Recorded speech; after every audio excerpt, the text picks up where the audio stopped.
খায়দায় জব্বার মোটা হয় আব্বাস। যার কারণে আজকের এই সম্পূরক বাজেট রাজস্ব মানে রাজার নিজের, জনগণের নয়, সব রাজার নিজের আর কি। একদিকে ভ্যাট আর একদিকে পরোক্ষ কর, প্রত্যক্ষ কর, নানাভাবে এদেশের মানুষ আজকে দিশাহারা। মানুষ স্বাভাবিকভাবে প্রত্যাশা করেছিল ওই ছাত্র জীবন থেকে মুজিববাদ লালন করে এসেছেন, যাদের অন্তরে ধ্যানে মনে মুজিববাদী চিন্তা চেতনা, তারা এখন কোন দিকে জনগণের দৃষ্টিকে অন্যদিকে প্রবাহিত করার জন্য নানান ধরনের ফন্দি ফিকির শুরু করেছেন মাননীয় স্পিকার। মাননীয় স্পিকার, সম্পূরক বাজেটের উপর আলোচনা, তো আলোচনা বাজেটের জায়গায় আছে, আমরা আমাদের জায়গায় আছি আর দৃশ্য দেখে তাই মনে হচ্ছে। তো তারপরেও সম্পূরক বাজেট সম্পর্কে দুটি কথা বলে, সম্পূরক বাজেটের উপরে আজকে মূল আলোচনা, যেহেতু আমাদের সম্পূরক বাজেট যেটা দেওয়া হয়েছে তার মূল কারণ যেটা, সেটা হচ্ছে দুর্নীতি আর অপচয়। আমাদের দেশে একটা প্রবাদ আছে, খায়দায় জব্বার মোটা হয় আব্বাস। যার কারণে আজকের এই সম্পূরক বাজেট, এবং এ কথাটা আমরা সবাই জানি যে সরকারি মাল দরিয়ামে ঢাল। আমাদের রেভিনিউকে বাংলা ভাষায় রাজস্ব আয় বলা হয়ে থাকে। রাজস্ব মানে রাজার নিজের, জনগণের নয়, সব রাজার নিজের আর কি। যার কারণে ফ্রি স্টাইল ইচ্ছা মতো যার যেভাবে মন চায় সেভাবে এই টাকা খরচ করবে, ব্যয় করবে। তারপরে জনগণের পকেট থেকে, ভিক্ষুক থেকে শুরু করে একেবারে এমন কোন শ্রেণী পেশার মানুষ নাই যাদের কাছ থেকে ভ্যাট আদায় করা হয় না। মাননীয় স্পিকার, একদিকে ভ্যাট আর একদিকে পরোক্ষ কর, প্রত্যক্ষ কর, নানাভাবে এদেশের মানুষ আজকে দিশাহারা।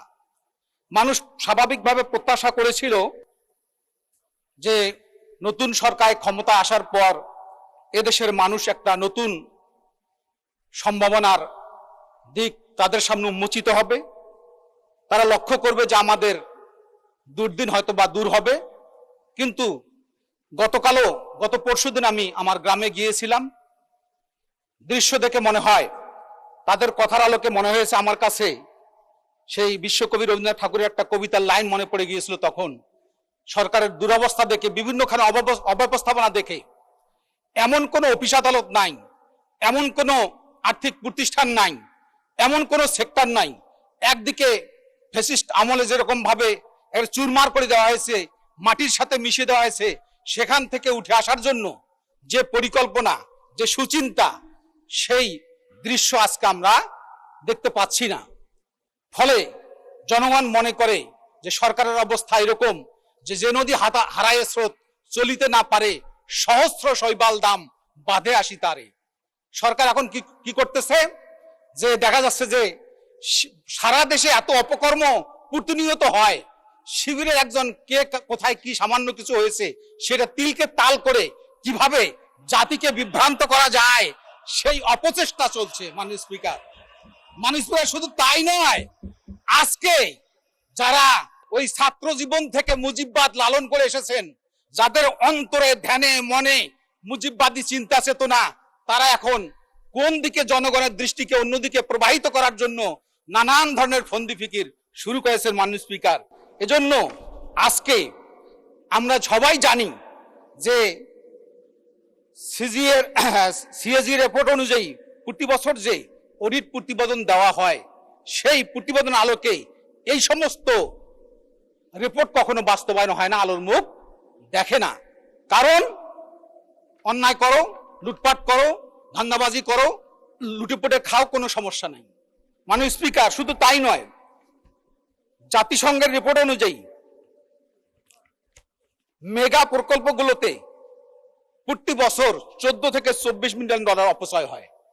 কার পকেটে যায় টাকাগুলো? কার টাকা? সব বেশিরভাগ ঋণের টাকা, সেটি আমি পরে বলতেছি। পাশাপাশি 2024 সালের হোয়াইট পেপার অনুযায়ী সরকারের ব্যয়ের 40%, মাননীয় স্পিকার, 40% অপচয় এবং দুর্নীতিতে ব্যয় হয়েছে। মাননীয় স্পিকার, এরকম আরো অনেক অবাক করার তথ্য দেওয়া যাবে।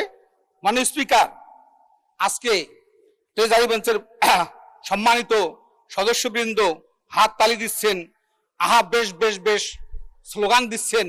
এই হাততালি দিয়ে আহা বেশ বেশ বলে জনগণের আশা আকাঙ্ক্ষা বাস্তবায়ন করা যাবে না। মাননীয় স্পিকার, জনগণের আশা আকাঙ্ক্ষা বাস্তবায়ন করতে গেলে ভ্যাট কমাতে হবে এবং মধ্যস্বত্বভোগী যারা আছেন, যে সমস্ত মাফিয়া দীর্ঘ 17 বছর লুটপাট করেছেন, এখনো লুটপাট করার রাস্তা খুঁজছেন, তাদের অবৈধ সম্পদে প্রত্যক্ষ করের মাধ্যমে, প্রয়োজনে কর শুমারির মাধ্যমে কারা কারা কর দানের উপযুক্ত সেই সমস্ত বিষয়ে সরকারকে অ্যাড্রেস করার জন্য আমি বিনীত অনুরোধ জানাচ্ছি। মাননীয় স্পিকার, আজকে আর একটা কথা বলতে চাই। মাননীয় স্পিকার, আমার সময় শেষের দিকে একটু অনুগ্রহপূর্বক বাড়ি দেওয়ার জন্য অনুরোধ করছি। মাননীয় স্পিকার, আজকে প্রায় 2.5 লক্ষ হাজার কোটি টাকা সরকারের দেশি বিদেশি ঋণের টার্গেট।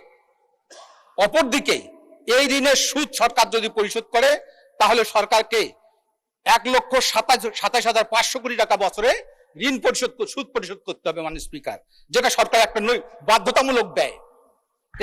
আজকে এই সমস্ত সুদ উচ্চ সুদ হারে ঋণ গ্রহণ করে কঠোর বৈদেশিক নীতি অনুযায়ী আজকে সুদের। জি, আপনার 2 মিনিট বাড়ানো হলো, শেষ করবেন দয়া করে। ধন্যবাদ। এই সুদের মাধ্যমে কি করা হচ্ছে? আবার ওই কথা মনে পড়ল, কবিগুরু রবীন্দ্রনাথ ঠাকুর বলেছেন, শুদ্ধ বিঘে 2 ছিল মোর ভুঁই, আর সবই গেছে ঋণে। বাবু বলিলেন, বুঝেছে উপেন, ও জমি লইব কিনে। আজকে আমাদের দেশের অবস্থা কোথায় নিয়ে যাচ্ছি আমরা? পুরা জাতিটাকে ঋণে জর্জরিত করার মধ্য দিয়ে, একটা লুটপাটের বাজেট দিয়ে কিভাবে নেতা কর্মীরা লাভবান হবে সেই চিন্তা চেতনা থেকে আজকের এই বাজেট প্রণয়ন করা হয়েছে। মাননীয় স্পিকার, আজকে জনগণ কর দেওয়ার জন্য উন্মুখ হয়ে আছে, কিন্তু কর নেওয়ার জন্য যে ব্যবস্থাপনা দরকার সেই ব্যবস্থাপনা অত্যন্ত দুর্বল। মাননীয় স্পিকার, যারা কর নেয়, যে সমস্ত কর্মকর্তা কর্মচারী, তারা জনগণের মাঝে এমন ভীতি সৃষ্টি করে যাতে জনগণ করের দিকে আসতে না পারে। মাননীয় স্পিকার, এবং কিছু দুর্নীতিবাজ কর্মকর্তা তারা তাদের পকেট ভারী করার জন্য জনগণের মাঝে বিভিন্নভাবে বিভ্রান্তি সৃষ্টি করে। মাননীয় স্পিকার, শুধু তাই নয় মাননীয় স্পিকার, আর একটা কথা বলতে চাই যে আজকেই আমাদের এই যে এডিপির মাধ্যমে যে বরাদ্দ রাখা হয়েছে, সেই বরাদ্দটা কোথা থেকে আসবে? স্বাভাবিকভাবে আমাদের দেশে বহু মানুষ আছে যারা কর দেওয়ার জন্য প্রস্তুত আছে, কিন্তু নানান অব্যবস্থাপনার কারণে আজকে সেই সমস্ত জনগণের কাছে, সেই সমস্ত মানুষের কাছে না গিয়ে, এমনকি অনেক সৎ মানুষ আছে যারা তাদের শতভাগ কর দিতে চান, কিন্তু ভুল কর নীতির কারণে তারা আজকে কর দিচ্ছেন না। কারণ ঋণ খেলাপিদেরকে ধরা হয় না, তারপরে তারা জানে যে আমাদের এই টাকা সরকারের কোষাগারে জমা হবে না, লুটপাট হবে। সব শেষে যে কথা বলতে চাই, যা রাষ্ট্রীয় পৃষ্ঠপোষকতা এই সমস্ত অন্যায়কারীদের বিপক্ষে নেওয়ার জন্য যদি সরকার শক্ত অবস্থান গ্রহণ করে, তাহলে আমাদের দেশ